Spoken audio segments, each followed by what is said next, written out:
Hello, and welcome to AMS2 Hot Lap Car Reviews. And today, we're doing something a little bit different. I've always been a big fan of the DTM series, and it was the first series that I'd committed myself to a full camping race weekend experience. So when Gerhard Berger announced that the DTMs for 2021 were going to be utilising the GT3 cars, I have to say I was somewhat sceptical. I felt that we already had enough GT3 series around, and with DTM sticking with the standard GT3 cars, they weren't going to be doing anything to stand out from the crowd or to give a compelling GT3 series that we couldn't get elsewhere. However, watching all of the opening races this season and seeing an influx of new manufacturers from Lamborghini, Ferrari, Porsche and McLaren, I have to say it's growing on me. And with the last two names making their first ever DTM appearances over the last two race weekends, and with the DTMs visiting the Nürburgring sprint circuit, I thought there was no better way than to test out these new DTM cars than having a hot lap showdown. So, let's get to it. Now, let's get started with the McLaren 720S.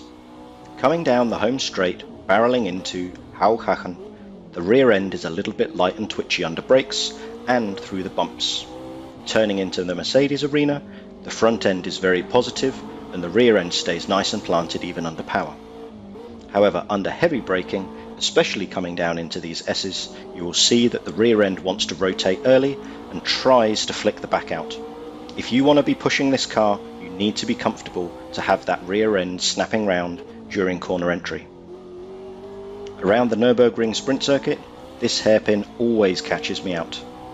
Coming across into Michelin, the back end gets a little bit light and hairy again, and coming round into Warsteiner, I try and coast through here, not using too much of the brake, but I struggle to get the front end to bite without the brakes being applied, and I miss my apex.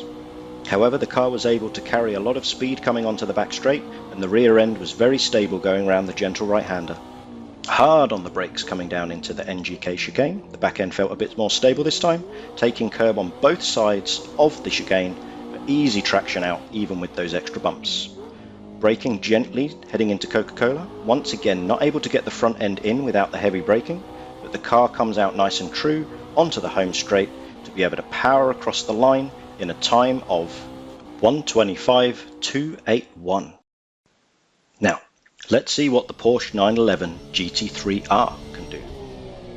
An incredibly different feeling car, very strong under brakes, very positive front end through the low speed corners, but a little bit twitchy at the rear, and struggling with this long left-hander through Mercedes arena. This Porsche is a very different car from the one it was a few iterations ago. The last few patches have really changed some of the characteristics of how it handles, but yet it still handles very much like a true Porsche. The front end is still very positive, but it doesn't go as light as it once did under acceleration. However, the back end now is much more likely to come round on you if you overcommit into a corner. Very strong under braking and very good into corner entry. The Porsche is really great at clipping those apexes, especially on the tighter corners, but it really does struggle through the longer sweeping bends. Definitely not as quick coming out of the corners as the McLaren, and it's very twitchy around that fast sweeping right-hander.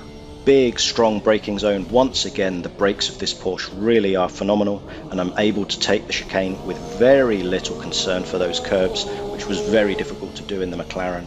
Turning into Coca-Cola here, again struggling to make the apex on that sweeping bend, and it just pushes the front end wide. However, we didn't lose too much time, and we came across the line in a 1:26.422.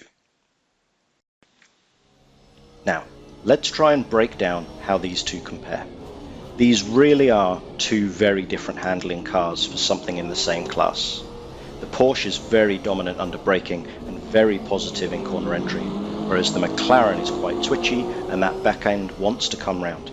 However, from a hot lap perspective, that can really help with your lap time, with having that back end flicking round, you being able to use that to power out of the corner early. The problems come when you start looking at long runs and tyre management, where the McLaren really does use up those tyres very quickly. From a hot lapping perspective, the McLaren is most definitely the faster car, 1.2 seconds quicker than the Porsche around here, and would have been good enough for pole.